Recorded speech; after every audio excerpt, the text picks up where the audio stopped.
খুব শখ করে এই ইট ভাঙার ইঞ্জিনটা বা ইট ভাঙার যে মেশিনটা আমি কিনেছিলাম। কিন্তু আমার পিছনে কিছু হিংসাখারী যারা আছে, কিছু হিংসা করে আমার এই ইঞ্জিনটাকে নষ্ট করে দেওয়া হয়েছে। তো এটা ইট ভাঙার পরে এটা সাইডে রাখা ছিল।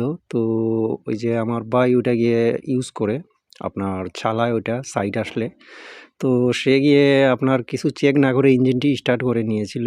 নেওয়ার পরে এটার ভিতরে সব কিছু একদমই ড্যামেজ হয়ে গেছে। একদম আপনার ইটের গুঁড়া আছে না, এই গুঁড়াটা কিন্তু এটার ভিতরে প্রচুর পরিমাণে ঢুকিয়ে দেওয়া হয়েছিল। পরবর্তীতে ইঞ্জিন রানিং অবস্থায় এই গুঁড়াগুলো একদমই ইঞ্জিনের ভিতরে সবগুলা পার্টস নষ্ট করে ফেলেছে একদমই। এই যে দেখুন এখানের যে আমাদের গব শাফটও একদমই ঢিলা হয়ে গেছে। তো সমস্যা নাই, সব কিছু আল্লাহ তাআলার উপরে। আল্লাহ তাআলা যেটা করেন সেটাই।